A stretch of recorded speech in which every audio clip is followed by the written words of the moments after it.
This morning we have, I think, a very unusual subject, one which I don't think comes up very often. And we're going to try to explain something that will be of value to you in many areas of research.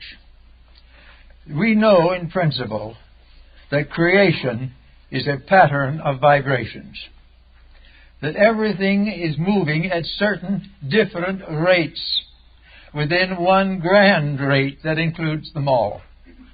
This is true of solar systems, and it is also true of kindergartens in a school. It is part of life of everything that it grows step by step through an octave of vibrations. Now, in government, for example, all the different forms of government are subdivisions within the principle of government. The principle is the master vibration. And all the different forms of government that develop, good, bad, and indifferent, are conditions of this one master rate. And this rate has both its positive and negative aspects. The positive negative aspects of vibration in political or authoritative arts and sciences rests in the ability of various objects or beings to move through these patterns of vibratory rate and change their functions to meet these patterns. Also, wherever a pattern is met by something unreasonable, destructive, or negative, the pattern fights back. The patterns will never let evil survive. They will continue to negate that which is wrong and build up that which is right. Now, most of the patterns with which we are concerned have been functioning for hundreds of thousands, perhaps hundreds of millions of years. And they represent practically every phase of life. And they are constantly mutated and changed by the conditions of society. In the governmental system, of course, there will be the one theory of government. This theory of government then will develop into 10 types of government, which normally will be sequential, representing degrees of defense and protection. These different degrees may be monarchy, democracy, communism, or whatever it may be, but they are all minor divisions of one vibratory master note, the note of political authority, leadership, that which must be controlled, directed, and protected, comes under a master rate. And this will go on throughout all the passages of creation. It was going on long before our planet was discovered in space. It will continue long after our planet is gone. For wherever government is necessary, it is reborn. The one master pattern comes back until it is fulfilled. And when it is complete and fulfilled, it means its impulses have perfected in manifestation, and it ceases or transfers to a next higher level of vibratory rate. Now, in dealing with the problems of religion, which of course is our primary interest, we have to recognize that religion is one master rate of vibration. It has existed from time immemorial on many different levels, but religion as a principle represents the relationship between deity and its creations. Religion is deity being recognized through all the aspects of its manifestations. Therefore, we say that the deity itself is made manifest in its works, and its works in every case are rates of vibration. They are the degrees of energy and the specializations of energy that we find in connection with the theories of religion.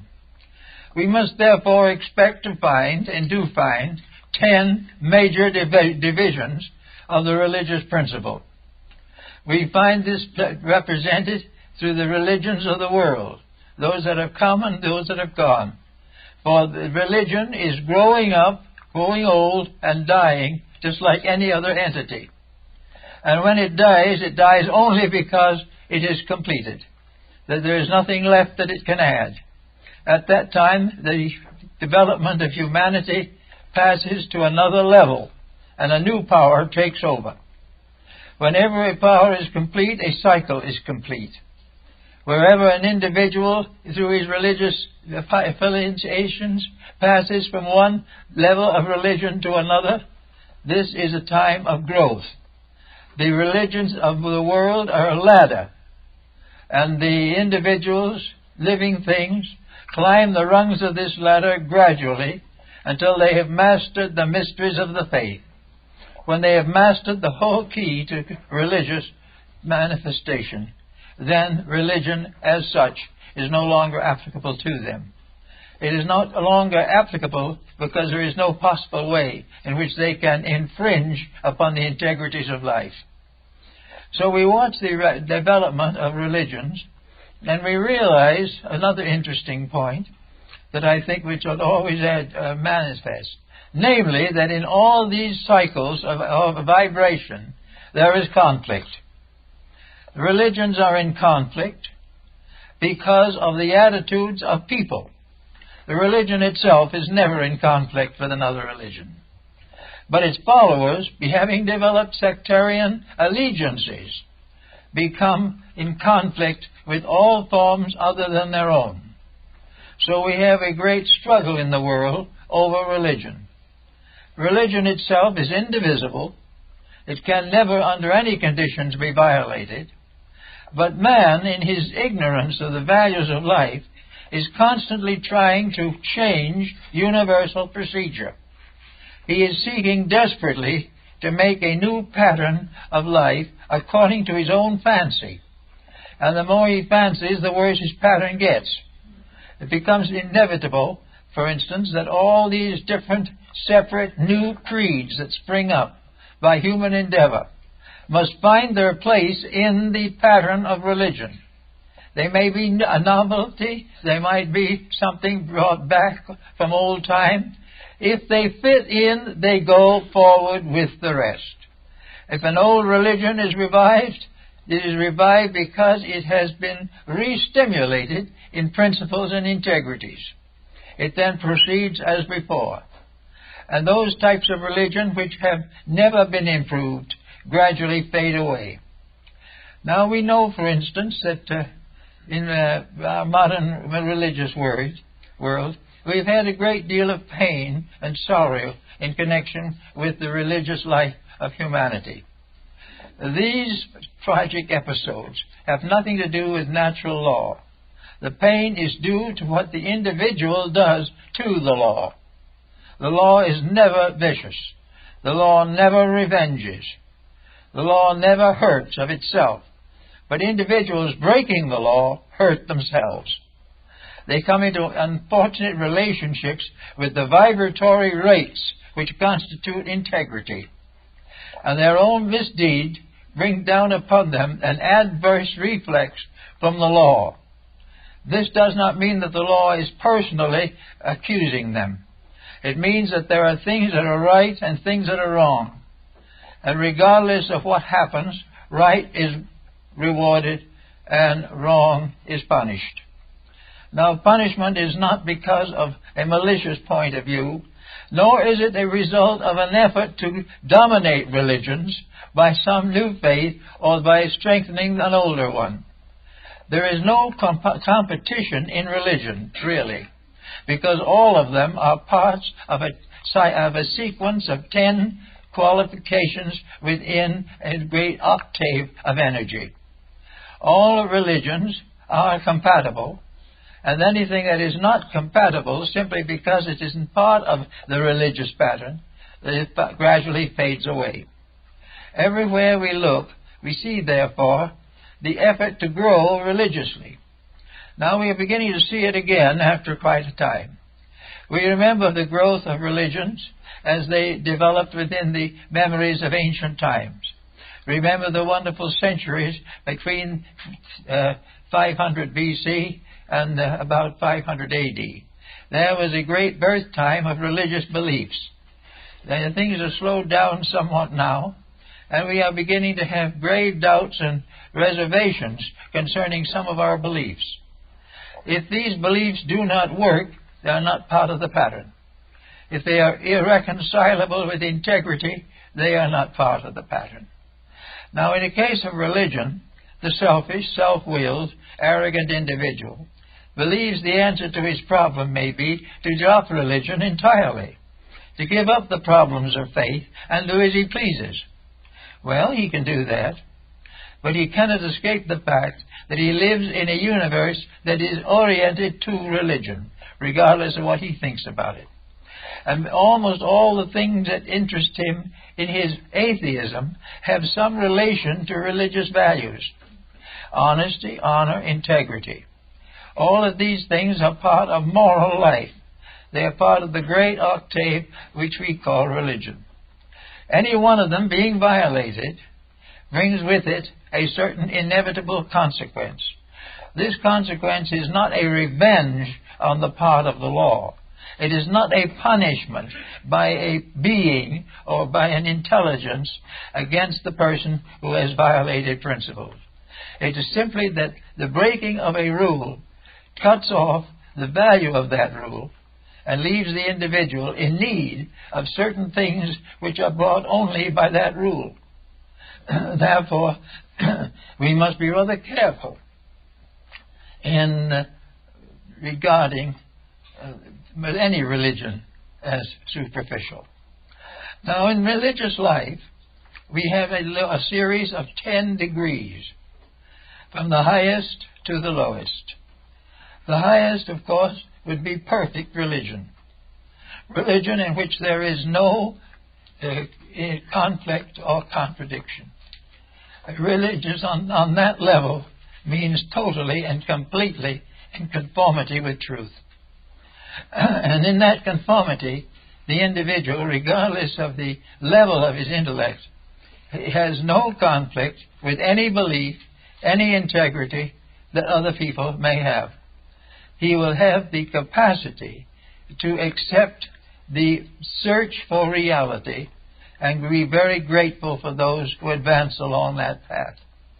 As he goes downward, though, through the chain of involutionary development, the entity becomes obscured, as we find in Scriptures. And there are these wars in heaven and all these things. Now, there is never an actual war in heaven, because heaven cannot fight. The war is a conflict over what is heaven. The rulers of things. The ambitious ruler takes the attitude, possibly, that God should be on his side. If God doesn't appear to be on his side, it's a very serious shock. But it has to be. The truth is never on the side of error. It is on the side of correcting an error. It is never competitive. For all truths lead to unity. All errors end in diversity. Everything that is essential to our forthwith growth is going to lead us nearer to the realities we seek. And in so doing, is going to help us to be better people all the way along. Now, when we come into life in an incarnation or embodiment, we bring in with us the records of our own achievement in the vibratory level of religion. We bring our religion with us. Not our religion in the sense of a creed, but our religion in sense of an integrity. If we were reasonably developed in a previous embodiment, we will be reasonably developed now. If we avoided and evaded then, we will be suffering from the consequence of avoidance and evadance now. We will pick up our religious life where we left it off. We will pick it up with the selfishness and the unselfishness, the kindness and the cruelty, the strength and the weakness that measured it in the past. And the individual coming into life nearly always becomes concerned about the spiritual aspects of his own nature, because he is primarily a spiritual entity. Therefore, all of his material actions are karmic. to some degree. They represent need of further experience to prove moral or ethical integrity. The individual who breaks the rule and suffers is taught a lesson. If he does not learn the lesson, it is repeated. If he does not learn it in this life, he will repeat it in the next. He will complete a mistake until he wears it out. But he will never be subject to a personal hatred. He will never go into hellfire and damnation over it. He doesn't need to. He can be miserable enough simply living with himself. And in so doing, learning that he cannot accomplish certain misdeeds successfully. So we come into life in various degrees of this religious pattern. Assuming that there are 10 levels of religion, and that within these 10 levels there are 49 subdivisions, we realize that there's room for a large diversity of religious differences and opinions. But in all cases, the basic integrities are the same. They come in a different language for different people. They use different symbols for different nations. They use different words for different languages. They come with all the differentiation that is necessary to adjust them to the consciousness of the group toward which they are being developed. So that in this religious grouping, we have not only all different types of orthodoxy, but all different types of heterodoxy. We have the world religions, we have all the theories and practices of our ancestors, and we have with it all a tremendous philosophical background. And that philosophical background is the basic background of the vibratory rate of religion itself.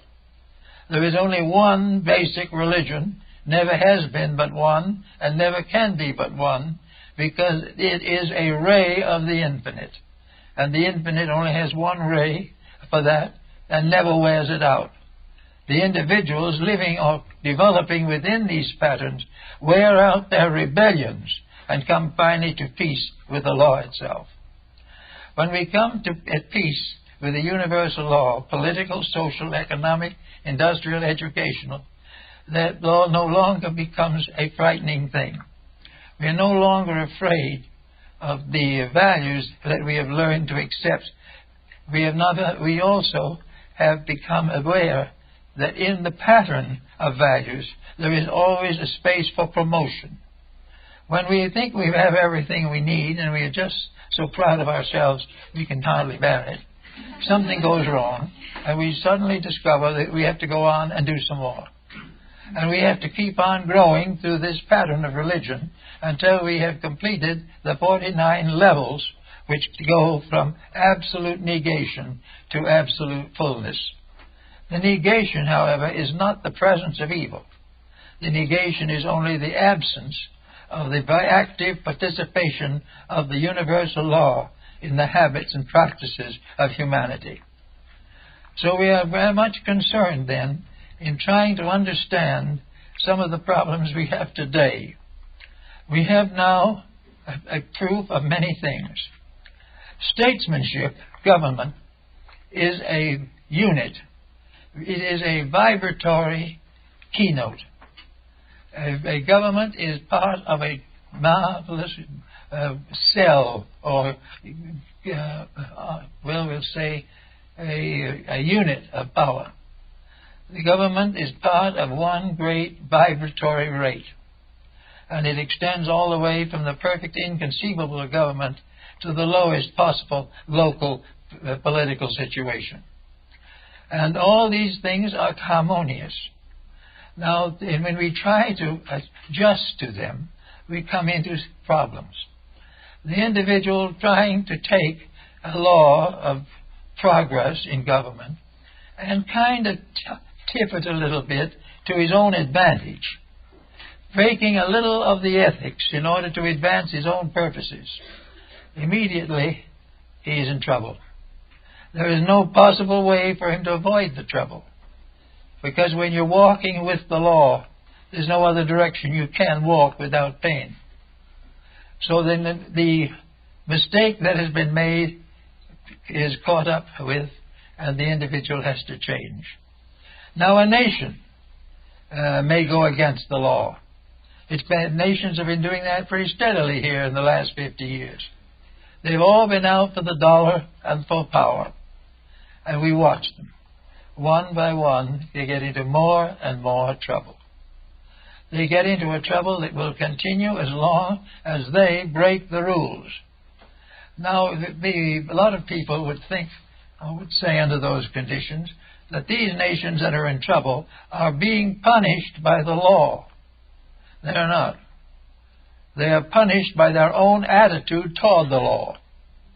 The law is not punishing anybody. It is simply failing to cooperate with that which is bad. That which is unlawful will never be supported by law. That which is lawful will always be supported.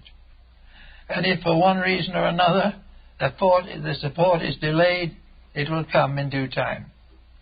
So we look around and we see nations in great trouble. And our first thought is, of course, that some heavenly power, some mysterious dictator, some grand spirit beyond our reach is punishing us for our mistakes. The problem is not that way at all, because the instrument of punishment and fulfillment are all under our own skin. We have within ourselves our vibratory adjustment by means of internal mechanisms to every rate of vibration that can affect us from the outside.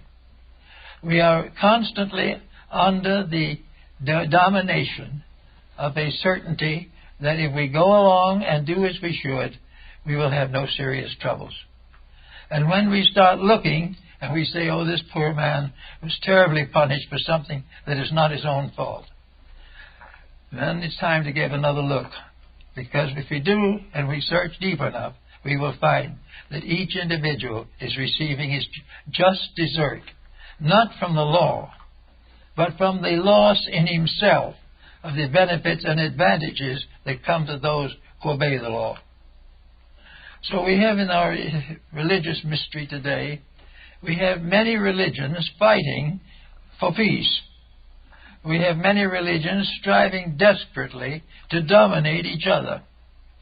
We have many so-called theologies that are martyring their own people and murdering the stranger for power and physical superiority. And some of these people are doing this in the name of God. Some of those who are doing the worst are doing it because they say God wills it so. And this becomes another interesting phase of our problem. God does not will any such thing. God does not will disaster. God wills success and security, and if man breaks the law, it is man who causes the disaster. There is no question about all of these problems working themselves out. But when they work themselves out, we will have to watch to make sure that we recognize the truth of the matter, that we realize that the law breaker breaks himself and no one else, that those who keep the law keep their own destiny. Those who obey the principles of growth grow with life. Those who block the principles are deprived of the growth which they would naturally receive. Now today we have a new spirit coming up among our people. There is a question coming more and more into focus that something is wrong with what we're doing. But we shouldn't be out there making trouble for each other. That we should be not out there pillaging each other or turning bombs on each other. And we shouldn't be making under-the-table arrangements to profit by all this. When these things all add up and they show a trouble, there is no deity sitting up above with an earphone listening to it. There is no one sitting out below who's going to report it to him. And St. Peter is not going to get up and tell him. Not necessary. The vibration set up by the person in himself as a result of his own action is his punisher. He thinks he can blame it on something, but the only answer is that it's his own fault. and he will continue to suffer for his own misdeeds until he stops performing them. This is a point of view that most religious people do not have. And most religious people believe there is some kind of a punishment that is meted out to them because of their misdoings, or because what they are doing is not in harmony with the miseries of the day. It is not true at all. Everyone is in harmony with religion, and having made an adjustment, can go on with any faith. He does not need to change his faith. He does not need to do anything except live it. And all religions have as their final code something resembling the Ten Commandments or some Sermon on the Mount to give courage to them. Almost all religions start by saying that man must be just, that integrity is demanded by God. Well, it's not really demanded by God, but integrity is there, and those who keep it will be rewarded for keeping it. They will not be rewarded by a separate deity off somewhere. They will be rewarded because their own bodies grow more healthy, their minds become more clear, and their daily lives become more constructive. The reward that apparently comes from God comes from the simple performance of a right action. And all right actions will be rewarded, and all wrong actions will be punished. By the action, not by an arbitrary deity. Everywhere we are working with the universe of life. We are floating in the midst of an infinite field of constructive energies that go on into the infinite future as they came out of the infinite past. Man as an entity has been fighting against this integrity for thousands of years. He has decided that it was the one thing that prevented him from amounting to something. If he could do exactly as he pleased and conquer the universe, then he'd be happy. But it isn't going to happen. Because if he conquered the universe, he could only do it by destroying the universe. And in destroying the universe, he would have to destroy himself. There is no way in which the individual who is not interested in integrity can hope for security, peace, or happiness. Now, it's wonderful to think of it out in space, where planets and stars and galaxies move about an invisible axis, which will be there forever, perhaps. That all seems very wonderful. But when we come down to the personal life of individuals, where it comes down to the recognition that each human being is a magnetic field in himself. He is a vibratory creature, and his vibratory creature is the support of his physical body. And where he portrays the body, he damages the support. When he portrays or disobeys the support of the inner life, he is in trouble. He must therefore always bear in mind that he is an energy field, and that somewhere along the line his energies match in with almost all of the major energies of space. He has an authority factor in his own nature, by means of which he attempts to establish a family or create a business. He has a political factor to elect or be elected to public office. He has a creative factor, which is going to help him to succeed in some personal field. He's going to be drawn to medicine, drawn to law, drawn to all the different phases by the integrities of his own energy field. His energy field, if it is protected and taken care of, will take care of him for his entire lifetime. But the moment he compromises that energy field will begin to fail him. Now that is what we have in politics today. We have too much corruption, and it is destroying the very purpose for which these laws were enforced. We are no longer thinking in terms of a just government. We are thinking in terms of profit and hoping to last until something falls on us. This is not a good philosophy, but it is coming. Now, there is no deity that is going to fight with us over it. If we want to do this, we will do it. But if we do what is wrong, there is no possible way, by any force we can conceive, to get away without misery. There is no way of winning the fight against truth. There is no way of being happy in a world that we are making miserable. And there is no way of being happy in a home that we are making miserable, or in the presence of children we are neglecting. Every time we break the rules, we destroy some of our own peace, some of our own integrity, and begin to burden ourselves with miseries which become difficult. Now, the planet itself is a magnetic field. And in the magnetic field of the planet, we have all the elements, all the animals, birds, flowers, everything you can think of that has gone to make up this Garden of Eden, which we were given as a reward for some previous growth. But we are not keeping the growth up very well. We are now finding that this garden is a great temptation. This garden is rich, and we might as well get rich off of it. Our garden is bountiful of good. We might as well make advantage of it, every part of it. We might as well destroy its environment. We might as well destroy its natural resources. Because the main problem is to get what we can as quick as we can get it. It isn't going to work that way. Not because there's a deity to say you can't do it. But the moment we begin to misuse resources, these resources of themselves turn on us. When we misuse the resource of environment, it slowly turns on us, destroying by punishing us as a result of our own misdeed. No person is required in this. No particular being must hand out the punishment. The moment we break the rule starts to break us. And if we do not bend our way, we have to find it back again through suffering.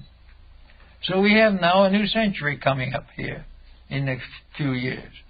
A century which many people are hoping is going to do some good. And at the same time, another lot of people are worried about the probability of getting what we are deserving. And that's a pretty sad prospect, because we are not deserving too much. We are not deserving rewards for being foolish, stupid, and dishonest.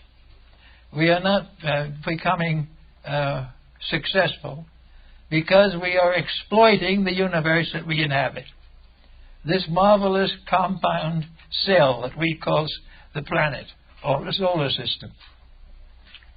We are exploiting it. We are trying to discover ways of getting everything away from it for our own advantage. And as we gradually destroy the cell, we destroy ourselves with it. The older religions and philosophies of the world brought out upon the point that is perhaps still valid, and that is that the safest life for anyone here in this planet is the simple life. The good life is the life that is full of aspiration but not too much ambition. A life that is satisfied to live and let live. A life that is grateful when others do well. A life which helps those who get in trouble, even though they may deserve it. But even though, we still have the vision and the heart to do something. And until we understand the whole principle better, charity is very important. So we are not really working until we find that we are not perpetuating problems. If we perpetuate them, we will have them. Now, how are we going to know whether we're perpetuating problems or not? Well, the only thing we need to know is whether what we're doing is working well or not. Is our educational system satisfactory? Are the young people getting the education we believe they need? Are the young people themselves satisfied that they're being given the instruction that is useful to them? Are we convinced in our own minds that we're doing the best we can, or whether we are consciously and intentionally compromising everything because it's a little too much work? Then we have another problem that comes out of the same thing. If these young people are graduated to do what we have done, the years of the 21st century will be very rough on them, because we are now facing into the consequence of a personal and collective mismanagement. We are paying for the mistakes we have made and for the faults we have never corrected. We are also paying for an educational system which we have variously distorted in order to make sure that it would advance our personal desires. We are in the same respect with our religion. We are now looking for a religion that is going to help us to be better without effort. And this is not going to happen. And yet it's not possible a group of evil spirits are going to sit there to make us uncomfortable. It means that where an adjustment is achieved by the person, the consequence is bound to accumulate against the common good. So we have to work all the way along with the realization that we are dealing with vibrations, that we are dealing with a continuous mass of living energy moving from one thing to another. This same energy can cause us to have dyspepsia. This energy can give us a headache. This energy can lead the desperate person to narcotics. And it can lead the more desperate person who found out the facts off of narcotics. We are in the midst of a confusion of desperations. Our world is falling apart. Nations are falling at each other's throats. Every time we open the book or read the newspaper, something's gone wrong. And we begin to say, we are the victims of an outrageous destiny. We are not outrageous anything except ourselves. We began in the early 1900s here with the policy of great wealth. We gained our great wealth by exploiting the immigrant labor at that time, which later, however, has more or less regained its position. But we are constantly thinking only of material success in a world in which matter is actually electrons. So whether we're success or not doesn't seem to make much difference. The thing that makes a difference is the vibration that we set in motion constructive. Is it going to do things to make a better world or a better life for ourselves? Is neglecting our responsibilities in order to have fun going to pay off? And the answer is, if you understand science sufficiently, it can never pay off. Now this brings us to the realm of science for a moment, as to what is there and what we have to do about it. Science is working very hard to split atoms and do all kinds of interesting and phenomenal things, like putting people on other planets. That's part of a nice little game that science plays. But there are other things that are more important. It's very important for science to realize that the very world in which he functions is a world of infinite energy, and that the only thing that is proper to knowledge is to find out what that energy wants. Because if it was wise enough to create us in the first place, it can probably tell somebody who listens where we're going in the second place. If we are able to use science to solve the mysteries of our own ignorance, it could be a very wonderful thing. If we could use science not to produce more and more contraptions to confuse us, but to straighten out our thinking so that we know that 2 and 2 makes 4, instead of 2 and 2 making great fortune somewhere. We need to have a clear line by means of which science, discovering the vibratory pattern of life, assists all things to keep that pattern, to obey those laws, and to fulfill the destiny which those laws and those principles have intended.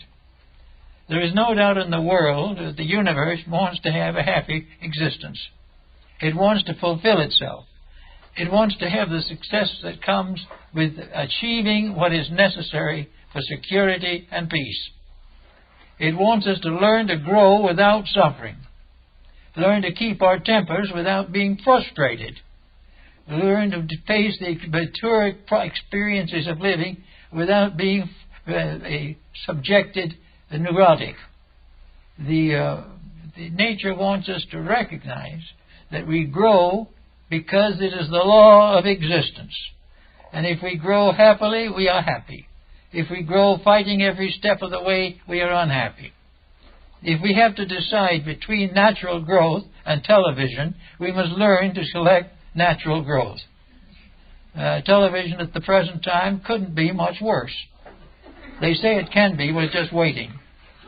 But the answer is that all this type of thing, hour after hour, waiting and sitting in front of a tube to watch things that have no meaning in the first place, or major proofs of what's wrong. And if the proofs of what's wrong, we're not going to accept that proof anyway. But we should be doing things to learn, to help, to create, to provide. We should learn to take the energy we have in life and make it earn a destiny that is suitable. By the right use of our potentials, we grow. If we use one energy wisely, we will have a second energy given to us. If we may become master over our own dispositions on one level, we will have the strength to master them on another level. Growth is what is intended, and nature is perfectly happy for happy growth. It doesn't want miseries. But where every individual grudges everything he does right and considers ill-doing a vacation, we're going to have the same problem. But you are living in a universe of energies, absolutely impossible to violate. We are living in a situation in which we keep the rules and the rules keep us. Break the rules and the rules break us. There's no ifs, buts, and ands about it. There is no way of doing it wrong and being rewarded in happiness. So we have to look around and see what we can do. We're working with the school system. We're working with all these problems, but they're all being pointed towards the perpetuation of the present condition. There were little improvements here and there, a little better this and that, and perhaps something a little stronger in higher education. But for the substance of the thing, no change. The change is the thing that has to come, and the change is basic. We can put all the patches and all the postgraduate courses on that we want. We can build new devices, new machines, until the universe topples over from its own devices. But this will not do it. The answer is very simple. We will have to learn the simple facts of doing it right in the first place. We have to learn to use common sense and integrity. We have to use the virtues which our ancestors praised, even if they didn't keep them. We are certainly going to be forced in the next 25 years to decide whether we want to make our own mistakes and perish, or clear up our condition and survive. We are being given an opportunity for the best and most important improvement that is possible. We are in need of idealism. We will get it if we want it. We are in need of integrity. We will get it if we earn it. We can do all these things and meet the next generation, or the generations to come, with a clean slate and a clean world. We can recognize the fact that we can conserve resources, that we can control environment, that we do not need to poison the air, that we do not need to toxify all of our foods. These things are not necessary, but they represent little shortcuts to the ways of profit. And with these, we're going to have trouble as long as we have them. And we'll never be able to create a government strong enough to sustain us in our mistakes. It's not possible. And then when we realize that, then we'll stop making the mistakes and do it right in the first place. Now, in our little religious world that we are living in now, our own particular little world of hopes and ideals, we find a great interest coming up. A new world is breaking for integrity. We are becoming more and more aware of the necessities of cleaning house. And more people are willing to do it. Little by little, the improvement of character is becoming something generally to be hoped for. And I've noticed in many publications that have been coming along recently, the new ideas in schooling, the new ideas in marketing, the new ideas in education. They are all working towards the solution. Now, not one of the ones I've talked with have been thinking of doing this for the sake of pleasing God. That was the old way. Now, they're believing that the truth of the pudding is to please the universal plan of things. Well, many people will probably like to call the universal plan the will of God. And who shall say they're not right? Maybe it is. It well could be. But whatever it is an immutable principle against which we cannot survive without obedience. Therefore, the time has come definitely to watch these changes, to see how the tendency has altered. That now atheism is no longer very popular. Atheists are very quiet these days because they have no one who wants to listen to them. And they're having hard trouble believing it themselves. But in common case, they're coming around to realizing that a government is failing, that a world is getting more sick every day, and that nations that are hardly large enough to actually be counties are now independent states. And all these things, and everybody disliking everybody. Everybody waiting for someone to turn their back so we can grab what they have. This type of thing is beginning to be very sickening to a very large group of people. And this sickening is simply the evidence of having done it wrong. It isn't, the sickening isn't being pointed out by the finger of God, but it is being pointed out by the history of our day, by the circumstances and the conditions. Now, we have also here quite a group of religious people. And they're in trouble also because religion up to now has been rather clannish. It has never been liberal or broad in its consequences. Religions have been at war with each other since the dawn of time. We have wars and various difficulties. We've had persecutions and massacres in which, in the name of God, we have been murdering our friends and relatives for ages. So the religion is this type of thing is not a success. But the possibility is there that all religions are minor divisions of one grand octave, the spiritual self, the spiritual unity. That all the religions have the same source of life, the same means of sustaining life, and the same obligations. Now, why we should constantly try to discredit other people's beliefs is a little difficult to understand, especially as we're doing nothing with our own. But the truth of the whole situation is that one of our great problems has been the Spanish Inquisition, has been the various tyrannies in the name of religion, which has proved to us conclusively that that is not the answer. And in this particular time, religion itself is changing. Religion is recognizing that it is a natural destiny, that its essential purpose is to help, not to convert, and that there is no need to convert anyone who is living in harmony with a constructive spiritual integrity. There is no need to convert a Buddhist, no need to convert a Parsi.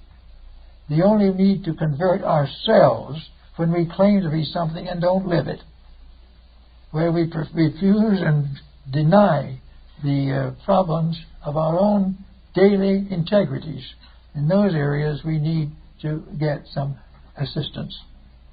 We do not need, however, to ever think that we can do it by simply changing a faith, because the faith is part of a level. We will say, for instance, that there are 10 levels of religious integrity. That some small native people out on the summit of things are in the lower grade.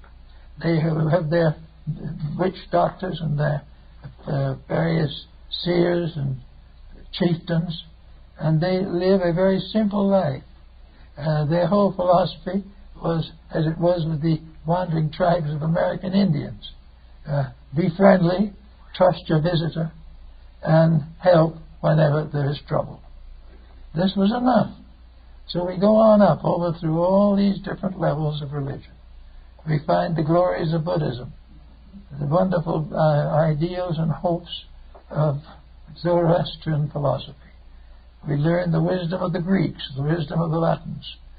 And we say to ourselves, why, as our neighbors say now, that these religions died because they were not strong enough to live. We lost the Greeks because they weren't strong enough to live. We lost the Egyptians because they were not strong enough to survive. They developed too many iniquities. But the truth is the entire opposite. We lost Egyptians because they were overcome by militant destroyers. They didn't die because of weakness. They died of assassination. They died when the Greeks died, when the Romans came in, and the Roman Greeks died when the Muslims came in. And the Muslims summed it up very simply. If it's in the Koran, we got it already, and if it isn't in the Koran, we don't want it, burn it. This is not the sign that Egypt failed.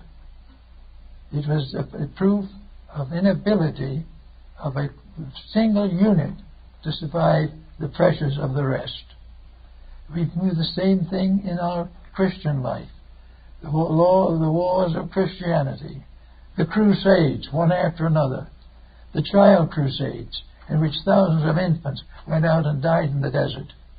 All these things are not because of God, are not because of evil beyond the guardians of Gog and Magog. These difficulties are due simply to the fact that we don't accept the fundamental fact that it is our business to clean this up, and it is not the business of heaven to receive our prayers and petitions, but to roll up our own sleeves and see that it doesn't happen again. And we have the same with wars all over. One group is down, has to be democratic, and the other group is democratic and doesn't like the Democrats. Everything is different. Everything is confused. A man gets up and someone contradicts him before he says anything. And this is all presumed to be inevitable and nothing you can do about it. The fact it is not inevitable. And the real reason that nothing gets done about it is because people are not honorable, not honest, not fair, and not good-hearted. They are simply exploiting each other, and the exploitation ends in death. Not because a God or a devil is out there to do it. Because vibration destroys that which destroys it. When we put a bad vibration into a pattern, that pattern is gone. When we make a bad vibration in the human body, we sicken and die. When we become afflicted with a bad habit, drugs, and things of that nature, the body sickens and dies. Wherever we abuse civilization, it sickens and dies. Everywhere it is the integrities that have to live. And if we have those, we have nothing else to worry about. The problem is not to find a solution or some hero to stand up and tell us what to do. The hero may make his own rewards in the world to come. But we have to make ours by doing it ourselves. And that is what we find is facing us in the 21st century. We've got to get something out there that's some good, something that is more than profit, something that is more than finding new ways of exploiting natural resources. We've got to find ways of ending war, and we've got to find ways of bringing people to the realization that we live in an honest universe, and the only way we can live in it well is be honest ourselves. The day of the corrupt leaderships of the past, which we can read in any encyclopedia or in any history, the leaderships of tyranny, the leaderships of corruption, the leaderships of mass murder. All of these things have brought us where we are because we deserve to be there. But it's perfectly possible to change it. There is nothing about evil that good cannot remedy. There is nothing about the problems of the moment that wisdom cannot solve, if that wisdom is intelligent and constructive. Now we want to set up great systems to fight this corruption. We want to have special ways of doing it and make a great ado about it all. It's not that difficult. We don't need new courses on all this. We simply need basic intelligence. We need to take the courses we already have and put soul back into them. Because what the whole educational system, the political system and the industrial system have lost their souls. They've lost their contact with the infinite good. And this infinite good is not necessarily a person. It is an energy, a principle, a vibration, something that has arisen in space long before our time. Where it came from we do not know, but we are affirmed and intend to consider that whatever it is a sovereign good, and we can call that sovereign God, and we will not be far from the truth. For the infinite principle of good is worshipped by philosophy under the symbolism of God. But God is the one thing that nothing can pervert, nothing can injure, nothing can corrupt. Therefore, to stay on that side of the fence is to stay with security to the end of time. The days of corruption are numbered because we haven't the resources to preserve them. And the time now is very near when we're going to have to live ethically if we want to survive. And we do want to survive, and we will survive. But we would like to do this rather pleasantly. We would like to survive rather cheerfully, so that our children and their children will have a pleasant world to live in. We would like to work in a way in which there won't be any more wars because there'll be no reason for them. We would like to have food for everyone instead of wasting it. We would like to have better living conditions instead of using almost all of our resources for weaponry. Quiet, simple people, ordinary people, working quietly together can do what the giants have never been able to do. Give us a world worth living in. And as we do that, we climb up this stand of the vibrations, and we find that there's a vibration within our own bodies for each of these levels. Each of these levels reacts into us because we are all planets. We are all solar systems. Small ones, yes, but the same general principle. And we can make the same corrections in ourselves that result from a wise viewpoint in larger matters. We can become peace-loving in our own natures. We can forgive our enemies and we won't have them anymore. We can be unselfish and we can get away from a competitive arrogance in which we try to outwit and out-wisdom everybody else. The problem is not to do these things at all, just to daily keep the rules. Keep the rules that created us. Keep the destiny which confronts us. Continue to go on to do what is right and what we know it should be done until it is done correctly. That will give us the new start and a new foundation for a better life than we've ever known here. There is no reason why a people as intelligent as the modern world cannot reorganize itself to keep harmony with the rules of its own salvation. We know these rules exist. We see people falling under them and trying to crawl out again. We see all these things failing from lack of integrity. But it hasn't occurred to us to try to improve the integrity. What we have tried to do is to find new ways of bolstering up our corruptions. It can't be done. We might as well get used to the idea and set to work to use the truths we know and the principles that we are learning to understand to become useful and become a help to our own kind. The more we do that is right, the better the future will be, and we will come into the new century with hope and understanding. Thank you.